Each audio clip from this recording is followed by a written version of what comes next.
ચકા 31મી December આવે ને એ પહેલા 4 અગત્યના કામ કરી લેવાના છે, નહીં તો પાર્ટી ધંધે લાગી જશે. સૌથી પહેલું કામ, ડીમેટમાં નોમિનેશન જો હજી સુધી નહીં મુકાવ્યું હોય, તમારા ડીમેટ અકાઉન્ટમાં જો તમે કોઈ નોમિનીનું નામ નહીં લખ્યું હોય, તો હવે તમે 1 જાન્યુઆરી પછી તમારા મ્યુચ્યુઅલ ફંડ્સ કે સ્ટોક્સની અંદર ઇન્વેસ્ટમેન્ટ નહીં કરી શકો. તમારું અકાઉન્ટ બંધ થઈ જશે, તમે એને ઉપર નહીં કરી શકો. એટલે પ્લીઝ મેક શ્યોર કે તમે તમારું નોમિની એની અંદર એડ કરી દો.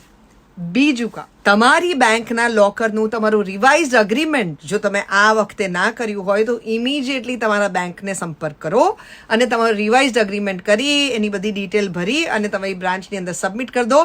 નહીં તો તમારું આખું લોકર જે છે ને એ હડપ કરી જશે બેંક.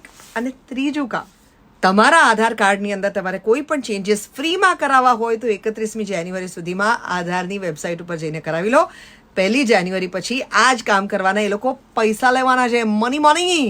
અને ચોથું કામ, તમારું યુપીઆઈ આઈડી જો તમે આખું વર્ષ ના વાપર્યું હોય તો એકવાર વાપરી લેજો, નહીં તો આખું યુપીઆઈ આઈડી જ બંધ થઈ જશે સદંતર રીતે. આ 4 કામ જે છે એ 31મી ડિસેમ્બર પહેલા કરી નાખવાના છે. લાગતા વળગતા જેને કહેવાનું હોય તો બધાને કહી દો આપણા થકી.